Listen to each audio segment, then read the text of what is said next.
If you were tuning in to Monday Night Raw tonight expecting Big Match John, then you're going to be in for a big disappointment as John Cena has turned his heels and headed to Africa. Welcome back, guys, to Fog Wrestling. It's WWE Raw. The Netflix era continues. We've got one of the biggest heel turns that we've probably had in God knows how long. One of the biggest moments that we've had in wrestling in God knows how long. And how are we going to follow up? How are we going to move on from what happened? Well, we ain't. We're just going to ignore it. Cena's away. So therefore, the jobber matches come out to play. And we need to pretend tonight that Rhea Ripley versus Io Sky. We've got to pretend that that's just as important as John Cena turning heel. When we all know it's not. We all know it's fucking bullshit. But WWE logic, they think that this is just as good as John. Oh, why don't let John Cena go away? Let that cook, and in the meantime, we'll give you Lyra Valkyria taking on Ivy Nile. Garbage. No, it is garbage. I mean, why are we supposed to care? I mean, you're supposed to be entertained on YouTube, but why am I supposed to fake that I care about this?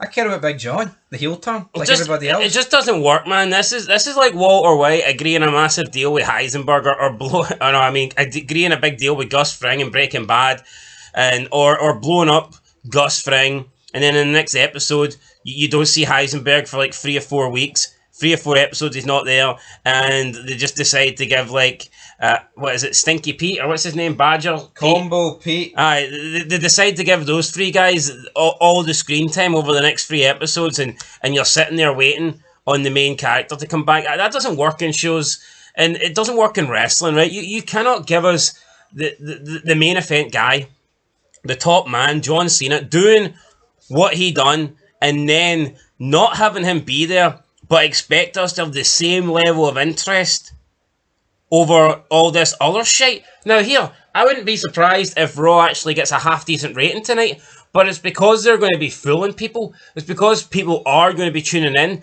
assuming that we're going to get the aftermath of what happened. We're going to be getting John Cena's reaction, John Cena's reasoning, an explanation from John Cena. Maybe people think we're getting The Rock. The fact is, we ain't going to get shit. We ain't even going to get Cody Rhodes. Yeah, Cody Rhodes, right? I've said this in the Elimination Chamber review or whatever. The guy's working with both hands tied behind his back. The guy can't continue to work promos with guys who are never there. This would be like the Raw after WrestleMania 17. McMahon and Austin shaking hands, teaming up, taking out The Rock, and then the very next Raw, you don't get McMahon, you don't get Austin, you don't get Rock, and their main promotion for the night is the Hurricane defending the Cruiserweight title against Spike Dudley. That's the main thing that they've got. I'm pretty sure the night after Mania... It was a steel cage match. Was it Rock Austin? It was Triple H was involved as well. Triple H McMahon came in and formed the power trip. The two-man power trip. Look at how they followed that up. Aye. And what do you get now? Yeah, what are we getting now? We're getting nothing. We ain't getting The Rock. We ain't getting John Cena. Nothing. Which is pish. Now here, let's say we give John Cena and WWE the art. Let's give them the benefit of the doubt. Let's say that maybe Cena was scheduled and he's contracted to these movies, right, and he cannot get out, right? Let's just give them the benefit of the doubt.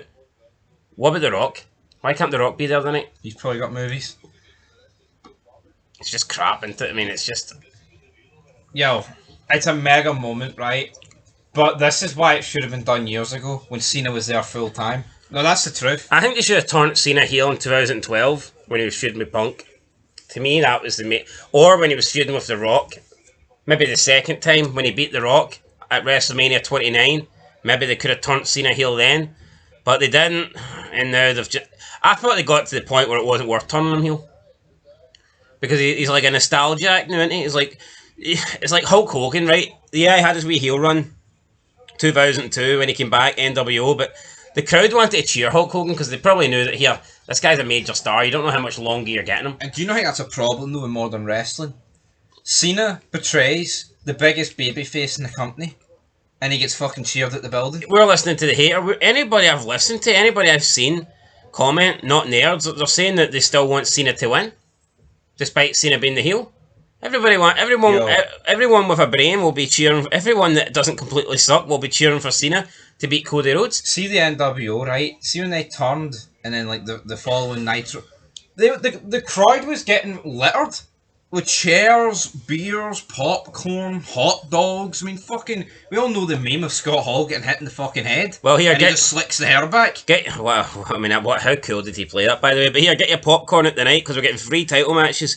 Free title matches, and none of them mean dick. None of them mean shit. To be honest, the only title that means anything isn't going to change. So, like, you know, what are we doing here? Women's Intercontinental title, WWE Tag Team Championship match, and the Women's World Championship match. I mean, let's be honest, War Raiders or American Made, I'll be shocked if a World Tag Team title match gets on the Mania card. If it does, I think it will be a big multi-man match, because I just don't think there's any other reason that the War Raiders can justify. Even over 2 nights, I don't think the War Raiders or American Made are getting a singles tag team match. They are not WrestleMania level. No, they're not WrestleMania level. But if it's like a throwaway battle royal or something like that, or an elimination gauntlet 6-man tag, I mean, maybe they'll do something like that. But I just, for the life of me, do not see any way that the War Raiders or American Made are in a 2-on-2 match at WrestleMania. No, they can't be, but let's be honest, man. It's 2 nights, you get about 40 matches. They probably will be there. Also, Women's Intercontinental Championship match, I've said that I think the only way you will get the Women's Intercontinental or the Women's United States Championship match, I think there's only 2 ways that you get this. Either a brand exclusive pay-per-view if they start going back to them, because then maybe you can justify having it on the card, or, as crazy as this seems, at WrestleMania, because there is 2 nights. And I just think it's mental that WrestleMania is now the pay-per-view that you're probably, if you're the lower down the card you are, WrestleMania is now probably the most likely pay-per-view that you're going to get because of the 2 nights. I think that's disgusting. No, you're right though, it's disgusting. And I mean, look, 3 title matches tonight, none on Elimination Chamber. It seems to be, it seems to be like the mentality switched where you're just getting title matches now on Raw and SmackDown, and at the pay-per-views it tends to be gimmick matches or the world titles. It's shite title match. When was the last time we had a title match that you felt the title, well, a title that mattered, that was in jeopardy? Probably Roman Reigns. I mean, honestly, I know they had Cody Rhodes versus Solo Sikoa, but I don't think anybody believed that was changing hands. No, of course not. If it was going to change hands, it would have happened at SummerSlam. Yeah, and it didn't. Anyway, let's go through this card here. Right. Now, Adam Pearce announced that we've got CM Punk, Seth Rollins, and Gunther to appear tonight. Now, he announced this at the end of a statement, as if this was his, this was his big point. This was this was his bullet point, exclamation mark and stuff. But all he did was announce 3 people that are on the Raw roster are going to appear. They should be appearing anyway. That would be like, imagine the draft. Imagine after the draft, right? You got the draft. The draft's coming into effect. Who was Ric Flair's first 3 picks, by the way? It was who was his first pick? Taker? Yeah. NWO Taker and Benoit? Or was he was SmackDown. Benoit was SmackDown. Who was Ric Flair's first 3 picks on Raw? I know The Rock SmackDown picked The Rock and then picked Angle. Who was Raw? Booker T? No, it wasn't Booker T. Who was it? Think. I can't think. I don't know who it was, because Austin was a free agent. Triple H was in the title match, so was Jericho. Who was Raw? Come on, you must think. Who was Raw's pick? Guerrero? Nah, it wasn't Eddie Guerrero. I can't think. 2002. I can't. Jesus I can't Christ. Hulk Hogan was separate. Was he on Raw? Was he on SmackDown? I'm trying to think. Go think. Come on. I can't think. This is important. For the sake of this video, this is important. Well, let's just pretend it was someone. That's actually embarrassing that we can't think who was the number 1 pick. It's embarrassing. It's 23 years ago. I think it may have been Taker. I think it was Taker. I said Taker and you said no. I'm pretty sure Taker and NWO were not 1 and 2. No, it was Taker, because then he's like, oh, but I should have been number 1. Kurt was saying that. The McMahon. Yeah, but how would that? Why would Taker been number 1? Not because Rock was picked number 1. That was his point. Yeah, because Taker got picked. That's because he got picked number 1. The Rock got picked number 1 on SmackDown. Therefore, Ric Flair picked the Undertaker. McMahon was like, for fuck's sake. Right. Well, that's the point I'm trying to make. Angle come in after, like, well, you should have picked me number 1. I believe he picked Kane number 3. Yeah, probably was. I think it was Undertaker, NWO, Kane. Imagine Ric Flair picks those three, and then like the next Raw when it comes into effect, Ric Flair's like, "Oh, you don't want to miss Raw tonight. I can guarantee Undertaker, NWO, and Kane will appear." You'd be like, "No fucking shit. They're members of the Raw roster. The minimum is we expect them to appear. See, Unless they're injured, then why wouldn't they appear?" But see now, it's almost like they want you to sit at home. They want you to get on your hands and knees and praise it. "Oh, thank you for showing up to your work." That's not how life goes. I mean, see if you're scheduled. If you work at a place, you've got your schedule. You go in 5 days a week. I mean, wrestling has always been. If you're on that show, you work every week. You work every TV show. Now, Adam Pearce expects us to do handstands because it got to the point though that it was like, oh, the part timers are going to appear. Now we're fucking saying that Belair's going to appear, man. Bianca Belair, come on. Yeah, see when they're saying Brock's going to appear or something like that, then fair enough. But no, you're right. I think you're getting to the point now. Everybody in WWE that is like in the top 20 in Triple H's eyes is almost a part-time person. I mean, we just had a pay-per-view where Jey Uso and Gunther did nothing. Aye. Anyway. Fucking nada. Gunther will appear. Rollins will appear. Punk will appear. What's going to happen for Punk and Rollins going into Mania? Do not know. Honestly, no, do not let's care. Let's actually just fucking go back 2 steps, right? Well, like, why are we getting Nia Jax and Candice LeRae against fucking Tiffany and Trish, right? Yeah, Trish Toronto, but I mean, let's be honest, I mean, that's done and fucking dusted. Trish Stratus is like 50. Why not get, like, Gunther and Ludwig Kaiser against Jey Uso and someone? Since it's the fucking world title feud? You know what I mean? Aye. Like, what are they doing? No, how bad is the 7-8 week build going to be with those two? Why not even give us Gunther and Ludwig Kaiser? As much as I don't like the guy versus Jey Uso and maybe Jimmy. I don't know. Yeah, United, yeah. Why not? You know? I mean, as much as I don't give 2 fucks about it, logically it should happen. You know, you should have your top guys there, but I mean... Yo, when in the past did you have the world champions and the Rumble winners not at No Way Out?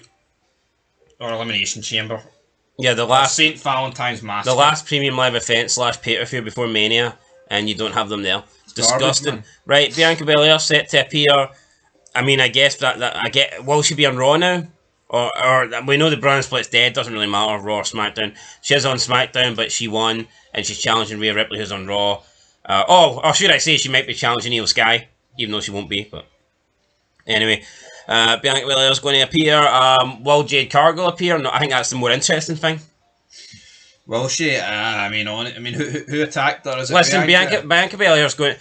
See if Bianca Belair comes out, right, and she's jumping around and dancing and swinging her ponytail. Is that not ridiculous, considering the way she was fucking acting at Chamber? Bawling her eyes out like an absolute retard. Some of the worst acting I've ever seen, by the way. Right. Compare it to Cena. I know Cena's an actor, right, and he's big time in Hollywood. Compare Cena's facial expression change when he turned heel. He looked like something fucking demonic. He did. Fucking scary, wasn't he? He was. Right, let's get into the 3 matches then. WWE Women's Intercontinental Championship match. Lyra Valkyria versus Ivy Nile. This is the level that we're dealing with, and this is why the Intercontinental Championship. It's never the women's roster sucks. It's not good enough to have. It's not good. Listen, you can make a case that the women's roster shouldn't even have a world title in each brand. I think you can certainly make that case. And then you factor in they've got a tag team division.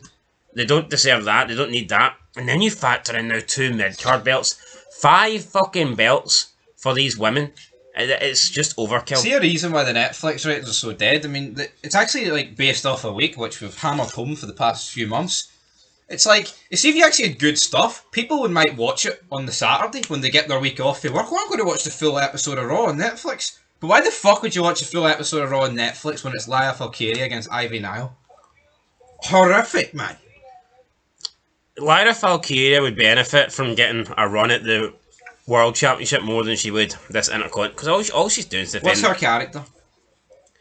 I don't know, but all she's doing defending against bums, isn't she, at the end of the day? Adam Pearce, man. How is a title that revolves around Lyra Valkyria, Ivy Nile, and Dakota Kai ever going to get over? The final for this title, right, was decided over 2 months ago. Because we knew who it was. It was Lyra Valkyria versus Dakota Kai going into the second Raw. The final for this was decided over 2 months ago, and literally this belt has just been involving these 3 people. You know what WWE needs? No, you've had Valkyria versus Dakota Kai for the belt. Then you had Ivy Nile saying that she wanted the belt. Then she had a match against Dakota Kai, #1 contender, to which Dakota Kai won. Then again, Dakota Kai lost to Lyra Valkyria. Then because Ivy Nile beat them both up, she just randomly got handed a title shot despite losing to Dakota Kai. Honestly, I think what we'll see is Lyra Valkyria win this, and then maybe in 3 weeks' time we'll get a title threat match where you add in Dakota Kai. And on it, that'll be like 3 months, and the only people that will have even looked at this belt will be Valkyria, Nile, and Dakota Kai. And how the fuck are those 3 getting a belt relevant? Has there ever been a worse selection of participants for a championship in WWE history? I know the belt's a couple of months old, like, but I mean, it's fucking horrific. No, but I'm looking at the US. Look at the US title on SmackDown as well. Chelsea Green's had that longer, and it literally feels like it's just been Chelsea Green versus Michin. Yep. Who else has competed for that belt? You got nothing. No. Who else has competed for that belt? I mean, B-Fab's been sniffing around with Michin, like, they're not competing for it. So that's it. That's pretty much it. And then you get Fatty walking around with her. So look at the level of women that are going for these mid-card belts. It's actually, and see now, this is going to prevent women that aren't in the main event picture get even. This is going to prevent them getting anywhere near it. See, if you thought it was the same women before getting world title matches, then you ain't seen nothing yet, because see women that come up, they ain't going to get an opportunity. This is just like created like a 2-tier system. In WWE, I think it's retarded. I think it's the worst decision I've ever made. What WWE needs, it needs real competition. It needs a wrestling company, McMahon, Praying Son, to just challenge them on a Monday and shit. Well, you can argue now with Netflix. It's like, they're not really going head to head. But you need a company to proper challenge them, because seeing the Monday Night Wars, they couldn't afford to just have. We've talked about it a million times. You can't afford to have your stars just miss every even week. in TNA, WWE upped their game. See when TNA went to Mondays. Yep. No, but it's like as soon as TNA went to Mondays, McMahon brought Bret Hart back. Say a company, right, appeared at thin air and went on Mondays and went on Fridays and went against NXT and were beating WWE. Do you think Roman Reigns, Cena, The Rock, other guys that appear sporadically? I bet my bottom dollar they'd be back more. I don't, because I think Triple H would probably be like, competition's good for wrestling. I'm happy to see. He would, like, I'm happy. You know what I mean? We're basing it on what McMahon would have done. The fact is, McMahon's not there no more. Sadly, breaks my heart. Right, I'm going with Lyra Valkyria. I couldn't give 2 fucks. Well, that's not the answer. That's not the question. That's not the answer I'm looking for. It's not the answer or the question. I tell you what, it's probably the same answer I could give for every fucking match, but we'll go Lyra. Right, WWE World Tag Team Championship match. War Raiders defending against American Made. I think that Chad Gable's stock has plummeted since you put him with these 3 people. Creed, and Ivy Nile. Just 3 charisma vacuums, right, that are not fucking any good. My estimation of Chad Gable just fucking plummeted. Fucking shite. He was already a small man, then you stick these people in this group. Just not good. Yeah. This is... Look at that. The Alpha Academy had something about it, though. You can see why this I mean, you had on. fucking Otis. Big guy, you know, that acted like a goofball, and then you had Tosaba had a little bit of comedy, and you had the hot chick. What do you have in fucking American Made? Boring. Just 2 boring fucking wrestlers. An ugly chick. One looks like he's missing a chromosome or something. It's like, what? There's a lot of people in wrestling missing chromosomes. It's like playing that game. Fucking... Chromosome? No. Chromatron UK? No, Odds World? No,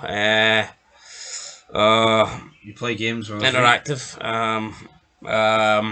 Aye, yes, the one with all that had some random. Aye, what's that game called? The one in the desert. No, it wasn't the desert. No, it wasn't. It's the one at night in that spooky town. Yeah. Dark Pictures. Dark Pictures. Aye, that's the creator of it. Dark Pictures. Anthology. Little Me. Little Hope. Little Hope, that's the one. Fucking Little Hope. Little Chrome. Chrome Dome. If you've never seen this game, right, go and watch the trailer for Little Hope, and everyone just looks fucking retarded. And that's kind of what British Creed looks like. Yeah. Anyway. Right, I'm going to go with the War Raiders. Who cares, by the way? I mean, I couldn't give a monkeys who wins. Yeah. Nothing. There's. This is so bad. You know, see if there's people in the world that give one single fuck about this match. You have nothing in your life. You have nothing. You're empty. Yeah, you're empty inside. Like Dexter's fucking donut box. I mean, what is going on? After it being passed around the station. See if this. There's no one. See people that pretend to care about this match. They're lying to themselves and they're just trying to win over Triple H. You're a liar. Anyway, right, we're both going War Raiders, right? WWE Women's World Championship match. Rhea Ripley defense against Io Sky. Nobody, and I mean nobody, thinks that Io Sky's got a chance in this match. So What do you make of Rhea Ripley? 96 rated, same rating as Roman Reigns in the game. Fucking disgusting. She's a man though. Maybe that's the logic behind it. Yeah, but listen, she's a man in a women's world. Quick breakdown on this, right? Back when you could do the intergender matches, I don't know if you remember this. You probably do. You played a lot of these games a little bit before your time. But anyway, you sound like I've never played them before. No, I just clearly said that you played them. I've played the game. You played the game, bro. Time to play the game. But yeah, you used to get the intergender matches. I think they stopped doing it after SmackDown versus Raw 2009. I think that was the last one where you could do it. Anyway, point, or maybe that was the one they stopped it. Anyway, either way, right. Point is, back then when they weren't woke, they did not rate the women on the same level as the men. So when you got the ratings, when you got like the strength and you got like durability and speed, they didn't just the women were like rated in comparison to the men, so it was all on like the one level. They were all like rated off the one measurement. Now it's not like that. For example, let's say FIFA. Let's say Lionel Messi's got the best dribbling in the world. Let's say he's 99. We know that nobody can touch him. We know that the next person should be lower, right? And we know that a woman compared to Lionel Messi will have nowhere near 99. In reality, she's probably, maybe 50, 60 out of 99. But they will give the best woman dribbler in the game a high 90s. Maybe similar, maybe the same as Lionel Messi. Because they don't factor in that the women aren't as good as the men. They just want to force it in your throat that we're equal. Now, the games never used to be like that. For example, let's say the strongest woman may have been Jazz. See out of 10 out of 10 strength, maybe Big Show would have 10 out of 10. See Jazz, she would have had like 4.5. Because despite her being the strongest woman in the game, they would know that compared to the Big Show, she was weak as fuck. Yeah. You see where I'm coming from here? Yeah, absolutely. Right, so she would have like 4.5 out of 10. Not to say she wasn't strong in the women's division, but overall with the one rating basis, she was not a 10 because 10 would put her on the level of Big Show, and she's not that. But now in these new games, they haven't done that. They've done away with the intergender thing, and they've literally got like two different scales. They rate the women and then they rate the men, but because they don't go up against each other, you're allowed to have like, let's say, Bayley a 94, and you can have like Randy Orton an 88, because they can't go against each other. So it doesn't matter that Bayley's 6 rating higher, because they can't. But now in this new game, they can. So what you're going to see is, if you do intergender matches, someone like a Rhea Ripley is going to be rated higher than like Austin Taker. And more often than not, if you let the computer simulate, Rhea Ripley is going to beat The Undertaker, Rhea Ripley is going to beat Steve Austin. That would never have fucking happened back in the day, because Steve Austin would have been rated in the 90s, and your best woman, let's say Trish, would have been rated like maybe 62, 63. Yeah. So, to me, that's fucked up. No, it's fucked up, but Thoughts on that? it's a fucking mess. All I'll say is... it is just a game, and I will understand people of that opinion, but at the same time, it's fucking utter BS. You're right. It's like, it's one thing if they're split like in FIFA, but then the same thing in FIFA is that you can actually play Ultimate Team with it, and it's it's broke. I think it's ruined Ultimate Team for me. Yeah, that's kind of when I stopped playing. See when you come up against a guy that's got Van Dijk and a 5'5" woman as centre backs, but the woman is having the better game against you, and you've got fucking, icon Zlatan up front. Big problems. Big problems. Yeah, so, I mean, we know that Rhea Ripley versus Roman Reigns, there should only be one winner. But they're both rated at 96. So that probably means if you simulated the game, computer versus computer 10 times, it's going to level out about 5 wins for Rhea Ripley and 5 wins for Roman Reigns. Whereas we know in real life that it would be 10 wins for Roman Reigns. I remember Rhea Ripley had a squash Tozawa. Yep. Gunther didn't exactly squash Tozawa, did he? No. Right, well, is that what you want to bring up there? I don't know how much of a mess is that? Quick thoughts on the rating before we move on to the prediction. It's a fucking joke. Do you see where I'm coming from here? Yeah, I totally do. But do you see how if they revert back to the old ratings, they'll get called sexist? Yeah. Could you imagine if, let's say, Roman Reigns, the highest rated male, is 96, and Rhea Ripley, the highest rated female, is only like 65 or something? They should have just not. Could you imagine the outrage? Yeah, but they shouldn't have brought the ratings or the intergender matches in then. I wouldn't have brought it back. I mean, in an ideal world, you bring it back, you just change the fucking rating, put Rhea Ripley as like a 75, because I was 76 or something, although that's an even match, but no, it does. I'll never do an intergender. I mean, fucking like, no, but see back in the day when you used to go against the high overalls, man, it's like, holy fuck, I can't beat the streak. So what? So I'm going to be going The Rock, Austin, and I can't beat Rhea Ripley. Aye. That's how fucking shite's that, though. Whereas back in the day, man, see going Rey Mysterio, see if you took on the Big Show, it's a fucking challenge. See if you took on anybody. Even if you took on A-Train didn't have a high overall rating, but he had a high rating in strength, and Rey Mysterio had a really low rating in durability. So A-Train could do a couple of big power moves to you, and like, here comes the pain, and you're fucked. See now, you're going to be going... you're going to go like some... See, you're going to go a Braun Breaker, and you're going to find it extremely difficult on the highest difficulty to beat Rhea Ripley, and that's just not right. Yeah. Anyway, I'm predicting Rhea Ripley to win this match. Me too. Bianca Belair will probably come out there and do something. You alright there? Nah, I just hair on my throat. Right, anyway, that's it. Guys. That's it. 27 minutes. We'll catch you in the next one. It's looking shite. No John Cena. We're getting Rhea Ripley and Io Sky instead. Can't wait. Till next time. Peace.